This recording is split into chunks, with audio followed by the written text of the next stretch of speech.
على سيدنا بديع الحق والملة والدين مدار العالمين أما بعد قال الله تبارك وتعالى في القرآن المجيد والفرقان الحميد أعوذ بالله من الشيطان الرجيم بسم الله الرحمن الرحيم لقد من الله على المؤمنين إذ بعث فيهم رسولا آمنت بالله وقال رسول الله صلى الله عليه وسلم مثل أهل بيتي كسفينة نوح أو كما قال عليه الصلاة والسلام صدق الله العظيم وصدق رسوله النبي الأمين المتين المبين الكريم ونحن على ذلك لمن الشاهدين والشاكرين والحمد لله رب العالمين. حاضرین محفل، آپ کی اس سرزمین محبتوں کی سرزمین پر پہلی دفعہ بحکم پیر طریقت الشاہ سید نجم العین میاں صاحب قبلہ جعفری مداری میں حاضر خدمت ہوں.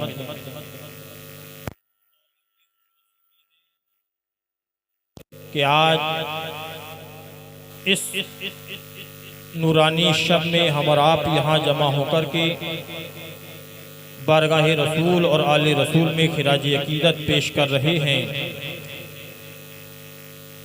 سونے پر سہاگا یہ ہے کہ رسول کی بزم میں آل رسول تشریف رکھے ہوئے ہیں. ایسی قسمتیں، ایسی بزمیں، ایسی جلسے بہت کم دیکھنے کو ملتے ہیں کہ جس گھرانے کا ذکر ہو رہا ہو اس گھرانے کے افراد وہاں موجود رہتے ہوں.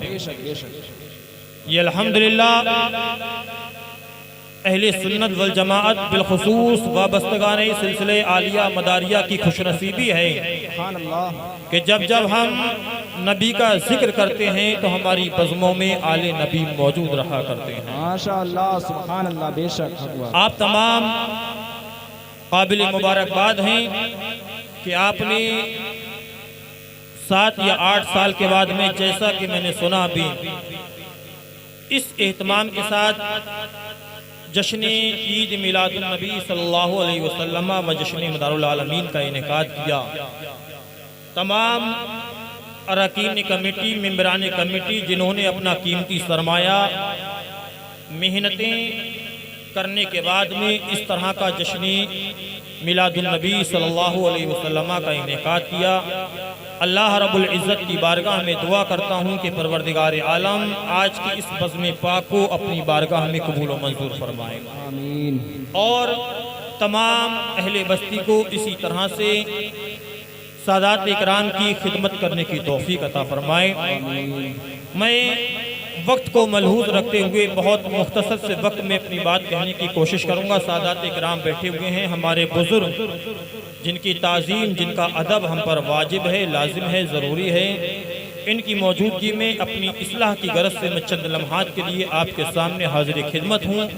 میں نے خطبہ مسنونہ کے بعد قرآن مجید کی آیت کریمہ کو پڑھنے کا شرف حاصل کیا. اس کے بعد میں آقا کریم علیہ الصلوۃ والتسلیم کی حدیث پاک کا ایک جز پڑھنے کا شرف حاصل کیا ہے. دونوں کے تعلق سے کچھ بھی عرض کروں اس سے قبل بہتر اور مناسب سمجھتا ہوں کہ ہم اور آپ انتہائی عقیدت و محبت کے ساتھ اپنے ہی نہیں بلکہ ساری کائنات کے مرکزی عقیدت آقا نامدار، مدینے کے تاجدار، دونوں عالم کے مالک و مختار، رحمت پروردگار، سرکار دو عالم، نور مجسم، تاجدار عرب و عجم، فخر بنی آدم، سیاہ لامقا، بے بسوں کے بس، بے کسوں کے کس، غریبوں کے داتا، یتیموں کے بالی، سیاہ لامقام، محبوب کبریا، شب معراج کے دولہ، جناب احمد مجتبی محمد مصطفیٰ صلی اللہ علیہ وسلم کی بارگاہ میں بآواز بلند درود پاک پڑھ لیجئے. اللہم صلی علی سیدنا شفیعنا وعلا آل سیدنا حبیبنا مولانا محمد مبارک وسلم. صلاة و سلام علیکہ یا رسول اللہ، نبی اللہ، یا حبیب اللہ صلی اللہ علیہ وسلم. حضرات، میں آپ کو بتا دوں کہ آج ہم اس کا میلاد منانے کے لیے حاضر ہیں کہ جس کی وجہ سے ہمیں حق کا راستہ ملا، ہمیں قرآن ملا، جس کی وجہ سے آج سلسلے ہیں، آج مسلک ہیں، آج مشرب ہیں، لہذا اس کی بارگاہ میں خراج عقیدت پیش کر رہے ہیں۔ تو جب درود کا موقع آئے تو بالکل کنجوسی نہیں ہونا چاہیے، خاموشی نہیں ہونا چاہیے۔ آئیے اپنے آقا کی بارگاہ میں ہم پھر سے درود پاک کا تحفہ پیش کریں اور پڑھیے بآواز بلند اللہم صلی علی سیدنا شفیعنا وعلی آل سیدنا حبیبنا مولانا محمد مبارک وسلم صلاۃ و سلام علیک یا رسول اللہ یا نبی اللہ یا حبیب اللہ صلی اللہ علیہ وآلہ وسلم۔ زینت نجم و قمر ہے رخ زیبا تیرا، زینت نجم و قمر ہے رخ زیبا تیرا، بانٹتا پھرتا ہے خورشید اجالا تیرا۔ سبحان اللہ۔ زینت نجم و قمر ہے رخ زیبا تیرا، بانٹتا پھرتا ہے خورشید اجالا تیرا، اور مدح خواں تیرے ہیں توریت و زبور و انجیل، مدح خواں تیرے ہیں توریت و زبور و انجیل، اور قرآن ہے بھرپور قصیدہ تیرا، اور قرآن ہے بھرپور قصیدہ تیرا۔ اللہ اللہ حضور کی محفل، اللہ اللہ حضور کی محفل، نور کے لوگ نور کی محفل، اللہ اللہ حضور کی محفل، نور کے لوگ نور کی محفل، اور آسمانوں پر بھی سجائی گئی، آسمانوں پر بھی سجائی گئی۔ آج تم یہاں جمع ہو کر کے نبی کی بارگاہ میں خراج عقیدت پیش کر رہے ہو، ولادت مصطفیٰ منا رہے ہو، میلاد مصطفیٰ منا رہے ہو۔ یہ کوئی نیا کام نہیں ہے، یہ کوئی بدعت نہیں ہے، یہ کوئی گمراہی نہیں ہے۔ آج دور ایسا ہے کہ میلاد منانے کو ہم مسلمانوں کی ایک جماعت، ایک گروہ، ایک مکتبہ فکر بدعت کا فتویٰ لگاتا ہے، کفر کا فتویٰ لگاتا ہے، گمراہی کا فتویٰ لگاتا ہے۔ لیکن سنو، علامہ ادیب نے ذہن دیا ہے، علامہ ادیب نے عقیدہ دیا ہے کہ اے میلاد مصطفیٰ پر فتوے لگانے والوں، میلاد مصطفیٰ کو بدعت بتانے والوں، میلاد مصطفیٰ صرف اس دنیا کے لیے نہیں ہے، صرف دنیا پر نہیں سجائی گئی ہے، صرف دنیا پر منعقد نہیں کی گئی ہے۔ علامہ ادیب فرماتے ہیں اللہ اللہ حضور کی محفل، نور کے لوگ نور کی محفل، اور آسمانوں پر بھی سجائی گئی، آسمانوں پر بھی سجائی گئی ان کے جشن ظہور کی محفل۔ سبحان اللہ، بے شک بے شک، سبحان اللہ۔ اور سنو، جب نبی پیدا ہوئے مکنپور سے ایک عقیدہ ملا، بے شک بے شک، مکنپور سے ایک ذہن ملا۔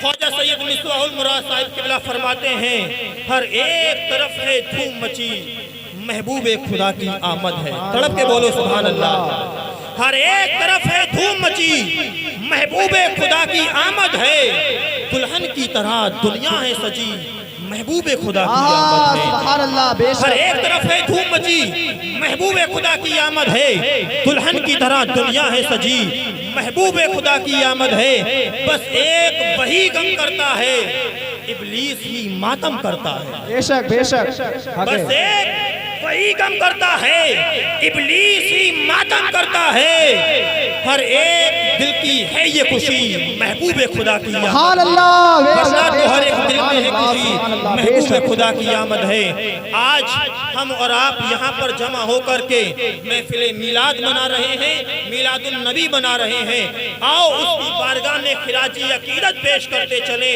رسول اللہ کے ساتھ میں، کہ جس نے ہمیں مکے سے لا کر کے، مدینے سے لا کر کے، عرب سے لا کر کے یہ میلاد دی ہے، یہ اسلام دیا ہے، یہ قرآن دیا ہے، یہ ایمان دیا ہے، یہ احادیث دی ہے، یہ دین دیا ہے، یہ فقہ دیا ہے، یہ شریعت دی ہے، یہ طریقت دی ہے، یہ حقیقت دی ہے، یہ معرفت دی ہے۔ میں نے پوچھا آخر کس ذات کی بات ہو رہی ہے؟ عشق جواب دیتا ہے یاد کرو وہ دور جب غوث اعظم نہ تھے، یاد کرو وہ دور جب غریب نواز نہ تھے، یاد کرو وہ دور جب مخدوم اشرف نہ تھے، یاد کرو وہ دور جب سرور کلیری نہ تھے، یاد کرو وہ دور جب وارث دیوا نہ تھے، یاد کرو وہ دور جب شاہمینہ لکھنوی نہ تھے، یاد کرو وہ دور جب شہدانہ بریلی نہ تھے۔ کون تھا جو ایمان لے کر کے آیا؟ کون تھا جو مدینے سے اسلام لے کر کے آیا تھا؟ کون تھا جو مدینے سے قرآن لے کر کے آیا تھا؟ کون تھا جو مدینے سے میلاد لے کر کے آیا تھا، جو عید لے کر کے آیا؟ عقیدت نے کہا نکاح والے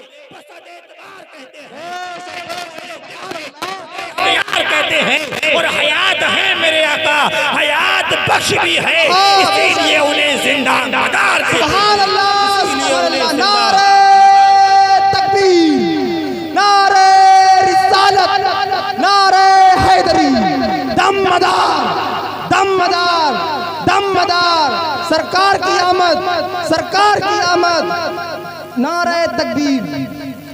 وعدہ نہ لیا ہے نہ کوئی جام لیا ہے، جب حد سے بڑا غم تو تیرا نام لیا ہے، اب خوف ہے رہزن کا نہ گمراہی کا خطرہ، دامن مدار دو جہاں تھام لیا ہے، دامن مدار دو جہاں تھام لیا ہے۔ آئیے نبی اور آل نبی کی بارگاہ میں ایک مرتبہ اور درود پاک پیش کیجیے۔ اللہم صلی علی سیدنا شفیعنا وعلی آل سیدنا مولانا محمد مبارک وسلم، صلاۃ و سلام علیکہ یا رسول اللہ، یا نبی اللہ، یا حبیب اللہ صلی اللہ علیہ وسلم۔ آج ہم اور آپ علماء مسلسل بیان کر رہے ہیں، مشائخ بتا رہے ہیں کہ نبی پاک صلی اللہ علیہ وسلم کی ولادت کا 1500 سال بعد دن منانے جا رہے ہیں، سرکار کی آمد کے 1500 سال آنے والی تاریخ میں مکمل ہو رہے ہیں، اور اس 1500 سالہ جشن ولادت مصطفیٰ کے موقع پر دیوانے عشاق مصطفیٰ نبی پاک صلی اللہ علیہ وسلم کے شیدائی اپنے اپنے انداز میں خراج عقیدت پیش کر رہے ہیں، اسی کا حصہ بنتے ہوئے آج ہم مشائخ مکنپور کی موجودگی میں، سادات مکنپور شریف کی موجودگی میں خراج عقیدت پیش کر رہے ہیں۔ میں آپ کو بتاؤں، نبی پاک صلی اللہ علیہ وسلم کا میلاد، آقا کریم علیہ السلام کی ولادت کی خوشی منانا ایک ثواب کا کام ہے، ایک ایسا امر ہے کہ جس کے ذریعے سے ہم اپنی نسبتوں کا اظہار، اپنی عقیدت کا اظہار، اپنی محبت کا اظہار اللہ کے نبی صلی اللہ علیہ وسلم سے کر رہے ہیں اور کرتے ہیں۔ آپ دیکھیں، گلی گلی، گوشے گوشے، جگہ جگہ، چپا چپا، نگر نگر، کریا کریا، ڈگر ڈگر، سرکار کی آمد کے نغمے، سرکار کی آمد کے ترانے، سرکار کی آمد کے شادیانے گونج رہے ہیں، بجائے جا رہے ہیں، گائے جا رہے ہیں، سنائے جا رہے ہیں۔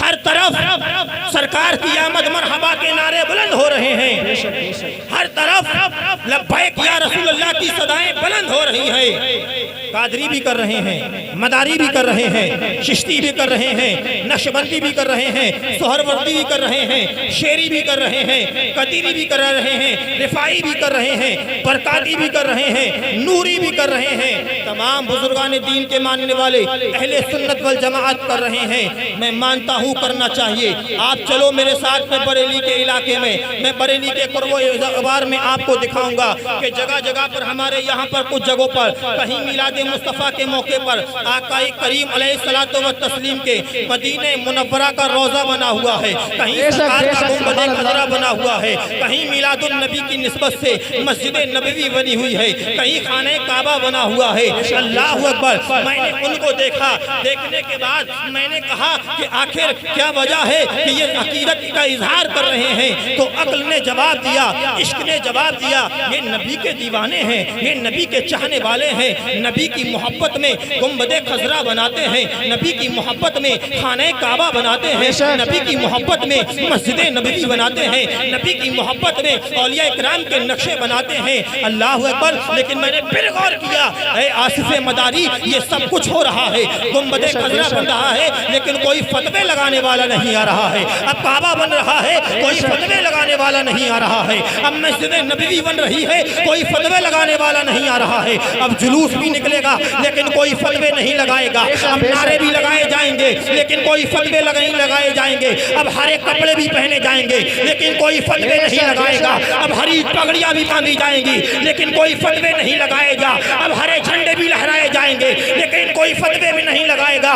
میں نے پوچھا لیکن ابھی 1 ماہ پہلے جب حسین کا ذکر چل رہا تھا, جب حسین کا مہینہ چل رہا تھا, جب حسین کا محرم چل رہا تھا, جب حسین کا نقشہ بنا رہے تھے, جب حسین کا تعزیہ بنا رہے تھے, جب حسین کی محبت میں ہم علم اٹھا رہے تھے, جب حسین کی محبت میں ہم جلوس نکال رہے تھے, جب حسین کی محبت میں ہم تعزیے نکال رہے تھے, جب حسین کی محبت میں ہم یہ جلسے سجا رہے تھے, جب حسین کی محبت میں ہم اس طرح کا اہتمام کر رہے تھے, تو کوئی کافر بتا رہا تھا, کوئی گمراہ بنا رہا تھا, کوئی بدعتی کہہ رہا تھا, کوئی کچھ کہہ رہا تھا. آخر میں نے سوال کیا, ایک مصطفیٰ آپ کی امت میں ایک جماعت ایسی ہے آپ سے محبت کرتی ہے, آپ کی محبت کا دم بھرتی ہے, آپ سے عقیدت کرتی ہے, آپ سے عقیدت کا اظہار کرتی ہے یا رسول اللہ, لیکن جب آپ کی اولاد کی بات آتی ہے, جب حسین کی بات آتی ہے, جب آل رسول کی بات آتی ہے, جب اہل بیت کی بات آتی ہے, جب سیدوں کی بات آتی ہے, جب سادات کی بات آتی ہے یا رسول اللہ, تب ان کی عقیدت دیکھنے کو نہیں ملتی,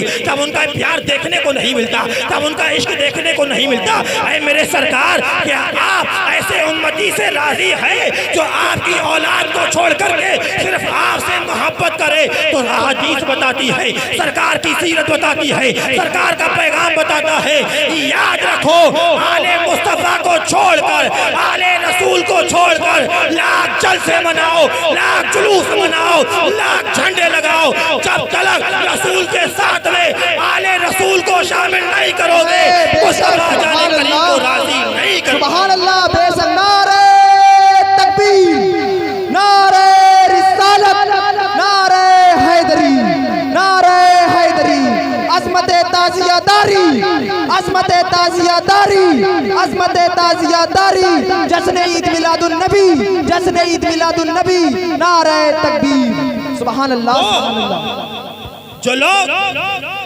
میلاد النبی کے جلوس پر فتوے لگائیں, میلاد النبی کے جلوس پر بدعت کے حکم لگائیں, میں نے ان سے پوچھا کہ میاں بتائیے میلاد النبی کا یہ جلسہ ہو رہا ہے, ہم سرکار کا میلاد منا رہے ہیں, ایک علمی نقطہ دینا چاہوں گا.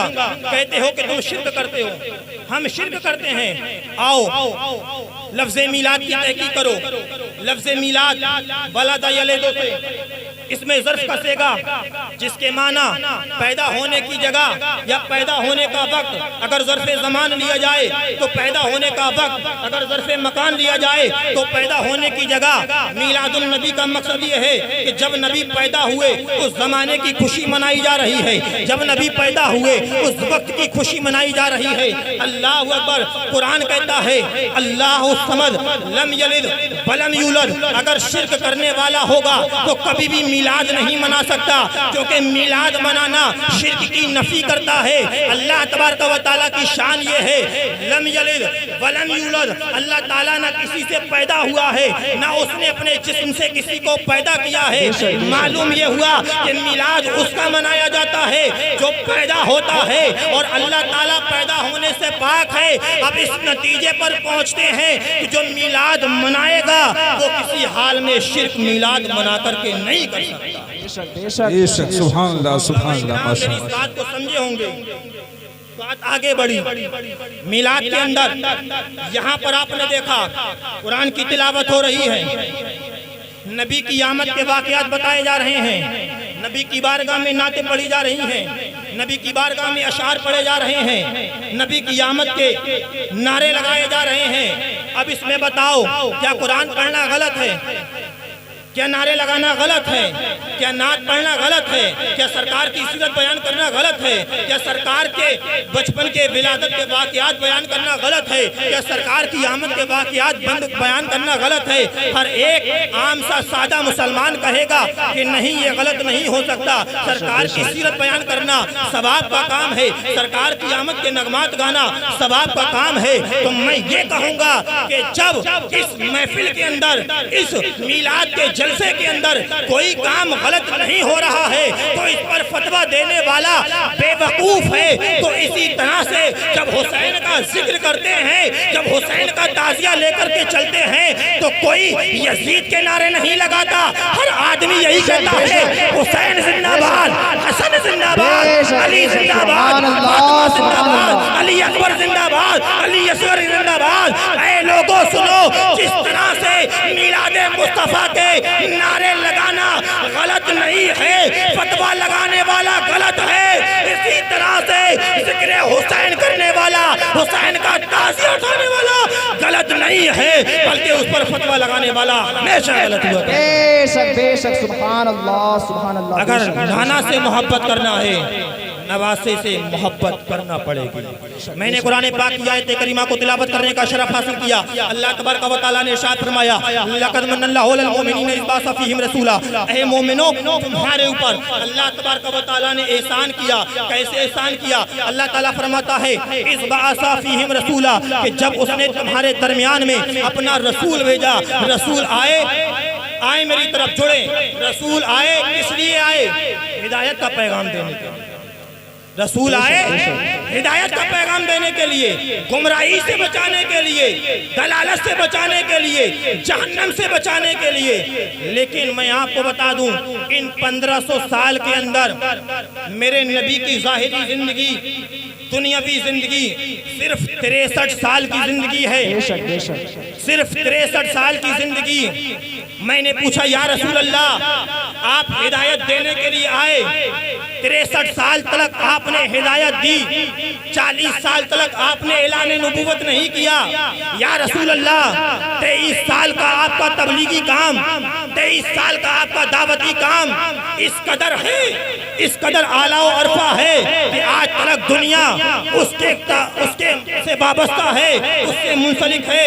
لیکن یا رسول اللہ آپ 63 سال تک دنیا پر تھے، 63 سال کے بعد جو کام آپ کے ذمہ تھا، جو ہدایت آپ کو دینا تھی، یا رسول اللہ 63 سال کے بعد وہ ہدایت کون دے گا؟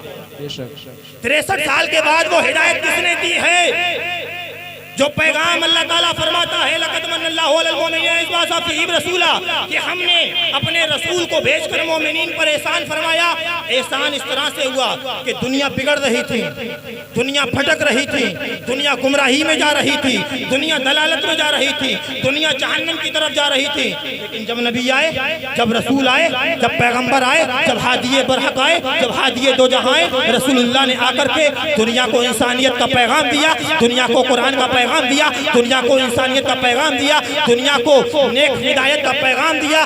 دنیا نے اس پیغام کو لیا اور پیغام لینے کے بعد جو جہنم کی طرف جا رہے تھے اب وہ جنت کی طرف آنے لگے، اب جہنم سے بچ گئے، اب گمراہی سے بچ گئے، اب دلالت سے بچ گئے۔ لیکن سوال یہ ہے، عقل کھولو، سوال یہ ہے یا رسول اللہ جو کام آپ 63 سال کی عمر تلک کرتے رہے، 63 سال کے بعد میں اس اسلام کا پیغام کون دے گا؟ ہدایت کا پیغام کون دے گا؟ گمراہی سے کون بچائے گا؟ یا رسول اللہ آپ 63 سال کے بعد میں دنیا سے تشریف لے کر کے چلے گئے، تو آؤ محدثین اکرام نے ایک حدیث کو اپنی کتب کے اندر تحریر کیا۔ وہ کہتے ہیں صحابہ اکرام اللہ کے رسول صلی اللہ علیہ وسلم کی بارگاہ میں آئے، آنے کے بعد میں صحابہ اکرام نے پوچھا یا رسول اللہ آپ ہمیں کیا پیغام دیتے ہیں؟ یا رسول اللہ ہمیں کیا عطا فرماتے ہیں؟ مصطفیٰ جان کائنات صلی اللہ علیہ وسلم کی حدیث سنو۔ آقا نے فرمایا کہ میں تمہاری ہدایت کے لیے ایسی چیزیں چھوڑ کر کے جا رہا ہوں، میں تمہیں ایسا تحفہ دے کر کے جا رہا ہوں کہ جس کو پکڑے رہو گے، جس کو تھامے رہو گے، قیامت تلک کبھی گمراہ نہیں ہوگے۔ چاہے کوئی بھی فرقہ نکل کر کے آ جائے، چاہے کوئی بھی مکتبہ فکر نکل کر کے آ جائے، چاہے کوئی جماعت نکل کر کے آ جائے۔ اللہ اکبر۔ صحابہ کرام نے پوچھا یا رسول اللہ وہ تحفہ کیا ہے، وہ کون سی چیز آپ ہمیں عطا کریں گے کہ جس کو پکڑنے کے بعد میں یا رسول اللہ ہم گمراہ نہیں ہوں گے؟ مسلمانوں سنو، اے سنیوں سنو، سرکار فرماتے ہیں کہ میں تمہارے درمیان میں دو بھاری وزندار چیزیں چھوڑ کر کے جا رہا ہوں۔ سرکار نے فرمایا ایک میرا قرآن ہے، دوسرا میرا خاندان ہے، کہ جو میرے قرآن کو، میرے خاندان کو مضبوطی سے پکڑا رہے گا، سرکار فرماتے ہیں قیامت تلک کبھی وہ گمراہ نہیں ہوگا۔ اے مسلمانوں تم اپنی قسمتوں پر فخر کرو، کرو کہ تمہارے ہاتھ میں جہاں ایک طرف قرآن ہے وہیں دوسری طرف رسول اللہ کا خاندان بھی ہے، رسول اللہ کا خاندان موجود ہے۔ آج یہ تمہاری خوش قسمتی ہے کہ تمہارے منبر پر آل رسول موجود ہیں، سادات کرام موجود ہیں، سادات کہیں کے ہوں، چاہے مکان پور کے ہو، چاہے اجمیر کے ہو، چاہے مارہرہ کے ہو، چاہے کچھوچا کے ہو، کسی بھی جگہ کے ہو، سادات واجب الاحترام ہیں، سادات واجب التعظیم ہے۔ ان سیدوں کی تعظیم کرنا ضروری ہے، لازم ہے۔ ان سے وابستہ رہو گے چاہے کتنے بھی فتنے آئیں، چاہے کتنی بھی جماعتیں بنے، چاہے کتنے بھی گمراہ جماعتیں آ جائیں، لیکن تمہیں کبھی بھی بھٹکا نہیں سکیں گے، کیونکہ اگر تم سیدوں سے وابستہ رہو گے، اپنے معاملات میں سیدوں سے مشورے کرتے رہو گے، اپنے کام کاج، اپنے رسم و رواج ان سیدوں کے حکم کے مطابق کرتے رہو گے، یقین مانو تمہاری دنیا بھی کامیاب رہے گی، تمہاری عقبہ بھی کامیاب رہے گی۔ ہم نے دیکھا ہے رسول اللہ کے دنیا سے جانے کے بعد میں ایک جماعت ایسی تھی، ایسے لوگ آئے، ایسے گروہ بنے کہ جنہوں نے اذانیں پڑھی، جنہوں نے کلمہ پڑھا، جنہوں نے قرآن پڑھا، جنہوں نے نمازیں پڑھی، جنہوں نے حج کیا، جنہوں نے زکوٰۃ دی، لیکن اولاد رسول کو چھوڑا، لیکن خاندان رسول کو چھوڑا۔ دنیا جانتی ہے آج ان کو دنیا میں کوئی بھلائی کے ساتھ یاد کرنے والا نہیں ہے۔ چلو کربلا کی سرزمین پر لے کر کے چلو، کربلا کی سرزمین پر ایک طرف حسین کا لشکر تھا، ایک طرف یزیدیوں کا لشکر تھا۔ حسین کے لشکر میں آل رسول تھے، حسین کے لشکر میں سید زادے تھے، حسین کے لشکر میں اہل بیت تھے، یزید کے لشکر میں نمازی تھے، یزید کے لشکر میں حاجی تھے، یزید کے لشکر میں نمازی تھے، یزید کے لشکر میں قاضی تھے، یزید کے لشکر میں نیک لوگ تھے، لیکن رسول اللہ کے آل کے دیوانے نہیں تھے، رسول اللہ کی آل کے چاہنے والے نہیں تھے، رسول اللہ کی آل کے ماننے والے نہیں تھے۔ دنیا نے دیکھا کہ 72 نے رسول اللہ کی آل کی محبت میں جام شہادت پیا، قیامت تلک کے لیے زندہ ہو گئے، اور جنہوں نے آل رسول کو چھوڑ دیا وہ دنیا میں بھی برباد ہو گئے، وہ عقبہ میں بھی برباد۔ بے شک سبحان اللہ، سبحان اللہ، بے شک حق ہے۔ اس کے رسول پاک ہے سرمایہ ایمان، اس کے بغیر صاحب ایمان نہ رہو گے۔ دامن اہل بیت اگر ہاتھ سے چھوٹا تو سنی تو بڑی چیز مسلمان نہ رہو گے۔ یاد رکھو میلاد کا پیغام ملا ہے تو نبی کے گھرانے سے ملا ہے، اسلام کا پیغام ملا ہے تو نبی کے گھرانے سے ملا ہے، قرآن کو بچانے کی بات آئی ہے نبی کے گھرانے نے بچایا ہے۔ الحمدللہ ہم مداریوں کی یہ خوش قسمتی ہے کہ ہمارے ہاتھوں میں نبی کا گھرانے کا دامن موجود ہے۔ یہ سادات کرام ہمارے اور آپ کے درمیان موجود ہیں۔ آپ حضرات ان سے وابستہ رہیے، اور ان سے وابستہ رہنے کے بعد میں تم کربلا کی سرزمین پر چلو۔ آل رسول کے ماننے والے کیسے بننا ہے؟ سرکار امام حسین رضی اللہ تعالیٰ عنہ کی سیرت یہ بتاتی ہے، تاریخ یہ بتاتی ہے کہ مولا حسین کی شہادت ہوئی۔ مورخین نے لکھا ہے کہ سرکار امام حسین کو سجدے کی حالت میں قتل کیا گیا۔ آقا حسین علیہ السلام، آقا حسین رضی اللہ تعالیٰ عنہ یہ پیغام دے کر کے گئے، قیامت تلک آنے والے حسینیوں کو، نبی کے دیوانے کو، مسلمانوں کو یاد رکھو، اگر ہم سے محبت کرنا ہے، ہمارا شیدائی بننا ہے تو صرف نعروں سے کام نہیں چلے گا، حسین کے پیغام پر بھی عمل کرے گا، حسین کے مشن پر عمل کرنا پڑے گا۔ میرا حسین کربلا میں نمازوں کی پابندی کرنے کے بعد میں امت کو پیغام دے کر کے گیا کہ اے لوگو، چاہے سفر کا عالم ہو، چاہے حضر کا عالم ہو، چاہے تندرستی کا عالم ہو، چاہے بیماری کا عالم ہو، کسی بھی حال میں تم اپنی نماز مت چھوڑنا۔ جب جب نماز کا وقت ہو تم حسین کو یاد کر لینا، حسین کو یاد کرنے کے بعد میں تمہیں نماز پڑھنے کا جذبہ خود ملتا رہے۔ بے شک سبحان اللہ، سبحان اللہ۔ آج ہماری قوم اس بات پر روتی ہے کہ ہماری مسجدیں ٹوٹ رہی ہیں، اس بات پر اشک بہاتی ہے کہ ہماری مسجدیں شہید ہو رہی ہیں، چھینی جا رہی ہیں، ناجائز قبضے ہو رہے ہیں، لیکن میری قوم کبھی اس بات پر غور نہیں کرتی کہ ان مسجدوں کو جس مقصد کے لیے بنایا گیا، جس پیغام کے لیے بنایا گیا کہ تم 5 وقت اللہ کی عبادت کے لیے نکلو، اللہ کی بارگاہ میں سجدہ کرنے کے لیے نکلو، اور جب تم نکلتے ہو نا، تم صرف سال میں ایک بار عید کے دن جمع ہو کر کے جب نکلتے ہو، ساری دنیا تمہارے سروں کی ٹوپیاں دیکھ کر کے دہشت میں چلی جاتی ہے۔ بے شک حق ہے۔ ساری دنیا تمہارے لباس کو دیکھ کر کے خاموش ہو جاتی ہے۔ تم سوچو اگر تم نے 5 وقت کی نماز پڑھی ہوتی، تم سوچو اگر تم 5 وقت کا نمازی بنے ہوتے، قسم رب کائنات کی، وہ مسجدیں جو آج نمازیوں کو پکار رہی ہیں، وہ مسجدیں جو مسلین کو صدائیں دے رہی ہیں، وہ مسجدیں جو آج تمہارا انتظار کر رہی ہیں، اگر تم ان کا پیٹ بھرتے، تم ان میں جا کر اللہ کی عبادت کرتے، اللہ کی بندگی کرتے، اللہ کو راضی کرتے، تو آج تمہیں اس طرح کے حالات دیکھنا نہ پڑتے، تمہاری مسجدیں مسمار نہ ہوتی، تمہاری مسجدیں شہید نہ ہوتی۔ یہ بات صحیح ہے کہ آج دنیا اسلام کی دشمن ہے، اسلام کے پیچھے ہے، لیکن کہیں نہ کہیں اس کے ذمہ دار ہم خود بھی نظر آئے۔